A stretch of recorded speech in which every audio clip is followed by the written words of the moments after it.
Doctor Baba Saheb അംബേദ്കറെ അപമാനിച്ച കേന്ദ്ര ആഭ്യന്തരമന്ത്രിയും BJP. നേതാവുമായ Amit Shah രാജിവെക്കണമെന്നാവശ്യപ്പെട്ടുകൊണ്ട് CPI Bharanikkavu മണ്ഡലം കമ്മിറ്റി പ്രതിഷേധ സമരം നടത്തി. ഇന്ത്യൻ ഭരണഘടനാ ശില്പിയും കരട് ഭരണഘടന തയ്യാറാക്കുന്നതിന്റെ ചെയർമാനുമായിരുന്ന ഡോക്ടർ B.R. അംബേദ്കർക്കെതിരെ അപകീർത്തികരമായ പരാമർശം നടത്തിയ കേന്ദ്ര ആഭ്യന്തരമന്ത്രി അമിത് ഷാ മാപ്പ് പറയണമെന്നും രാജിവെക്കണമെന്നും ആവശ്യപ്പെട്ട് CPI ഭരണിക്കാവ് മണ്ഡലം കമ്മിറ്റി പ്രതിഷേധ സമരം സംഘടിപ്പിച്ചു. കാക്കനാട് ജംഗ്ഷനിൽ നടന്ന പ്രതിഷേധ റാലിയും പൊതുയോഗവും CPI ആലപ്പുഴ ജില്ലാ എക്സിക്യൂട്ടീവ് അംഗം KG സന്തോഷ് ഉദ്ഘാടനം ചെയ്തു. വർഗീയ കലാപം ഉണ്ടാക്കി ഭരണത്തിൽ തുടരുന്നതിനുള്ള വലിയ പരിശ്രമം നടത്തിക്കൊണ്ടിരിക്കുകയാണ്. 2004 അധികാരത്തിൽ വന്ന 2014 അധികാരത്തിൽ വന്ന നരേന്ദ്രമോദി അദ്ദേഹത്തിന്റെ ഭരണ സംവിധാനം ഈ രാജ്യത്ത് നടപ്പിലാക്കിയത് ഇന്ത്യൻ ഭരണഘടനയെ അട്ടിമറിച്ചുകൊണ്ട് ഇന്ത്യയെ ഒരു വർഗീയ രാഷ്ട്രീയമായി ഒരു ഹിന്ദു രാഷ്ട്രമായി മാറ്റുന്നതിന് വേണ്ടിയുള്ള വലിയ പരിശ്രമമാണ് നടത്തിയത്.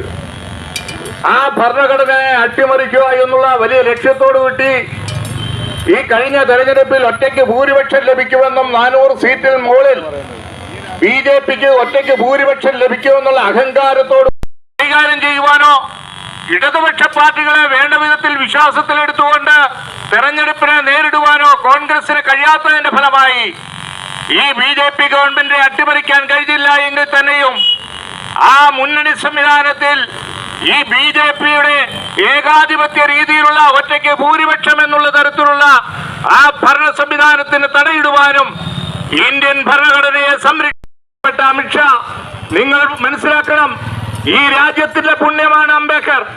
ഈ രാജ്യത്തെ ജനങ്ങൾക്ക് ഏകോദര സഹോദരന്മാരെ പോലെ ജീവിക്കാനുള്ള ഒരു സാഹചര്യം ഉണ്ടാക്കുവാൻ, ഈ രാജ്യത്ത് ഒരു ഭരണഘടന ഉണ്ടാക്കുവാൻ, ലോകത്തിലെ ഏറ്റവും ലിഖിതമായ ഏറ്റവും വലിയ ഭരണഘടന, ഈ ഭരണഘടനയെ സംരക്ഷിക്കാൻ ബാധ്യതപ്പെട്ട ഇടതുപക്ഷ പ്രസ്ഥാനങ്ങൾക്ക് നേതൃത്വം നൽകുന്ന ഇന്ത്യൻ കമ്മ്യൂണിസ്റ്റ് പാർട്ടി അതിശക്തമായ പ്രക്ഷോഭം ഈ രാജ്യത്ത് ഉയർത്തിക്കൊണ്ടുവരികയാണ്. ഭരണഘടനാ ശില്പിയും നിയമപണ്ഡിതനും ആദ്യ നിയമമന്ത്രിയും ഇന്ത്യയിലെ ദളിത് പ്രസ്ഥാനത്തിന്റെ ഉപജ്ഞാതാവുമായ ഡോക്ടർ B.R. അംബേദ്കറെ അത്യന്തം അപകീർത്തികരമായ രീതിയിൽ അപമാനിച്ച കേന്ദ്രമന്ത്രി അമിത് ഷാ രാജിവെച്ച് ഭാരത ജനതയോട് മാപ്പ് പറയണമെന്ന് ഉദ്ഘാടന പ്രസംഗത്തിൽ അദ്ദേഹം പറഞ്ഞു. മണ്ഡലം സെക്രട്ടറി അഡ്വക്കേറ്റ് N. ശ്രീകുമാർ അധ്യക്ഷത വഹിച്ചു. ഇന്ത്യൻ ഭരണഘടനയെ തൊട്ട് സത്യപ്രതിജ്ഞ ചെയ്ത് അധികാരത്തിലേറിയ അമിത് ഷാ ഭരണഘടനാ ശില്പിയെ തന്നെ അപമാനിച്ചതിനാൽ ഒരു നിമിഷം പോലും ആ സ്ഥാനത്ത് തുടരാതെ രാജിവെച്ചൊഴിയണമെന്ന് അദ്ദേഹം പറഞ്ഞു. B.R. അംബേദ്കറാണ് നമ്മുടെ ഭരണഘടനയുടെ ശില്പിയെന്ന് എല്ലാ ഇന്ത്യക്കാർക്കും അറിയാവുന്നതാണ്. B.R. അംബേദ്കർ ഇന്ത്യയിലെ ദളിതന്മാരുടെ മാത്രം നേതാവായി ഉള്ള ആളല്ല. മഹാത്മാഗാന്ധിയെ പോലെ ഇന്ത്യ ആദരിക്കുന്ന, ജവഹർലാൽ നെഹ്റുവിനെ പോലെ ഇന്ത്യ ആദരിക്കുന്ന മഹാന്മാരായ ഇന്ത്യയുടെ ദേശീയ നേതാക്കളുടെ പട്ടികയിൽ പ്രഥമഗണനീയനായ, ഇന്ത്യയിൽ ജാതി വ്യവസ്ഥ ഇല്ലാതാകണമെന്നും ഇന്ത്യയിലെ പാവപ്പെട്ടവരും അധസ്ഥിതരുമായ ആളുകൾ അവരുടെ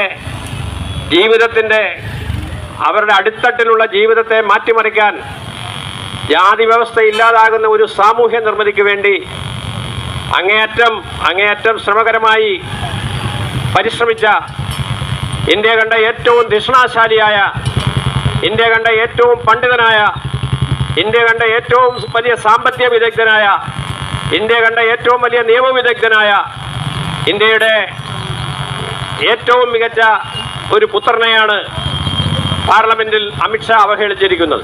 മണ്ഡലം കമ്മിറ്റി നേതാക്കളായ S. ആദർശ്, K. സുകുമാരൻ, റഹീം കൊപ്പാറ, മണ്ഡലം കമ്മിറ്റി അംഗങ്ങളായ SN, രമ അഭിലാഷ്, O.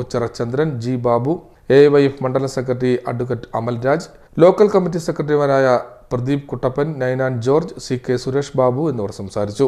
പ്രതിഷേധ റാലിക്ക് മണ്ഡലം ലോക്കൽ കമ്മിറ്റി നേതാക്കൾ നേതൃത്വം നൽകി. CDNet news, Kayamkulam.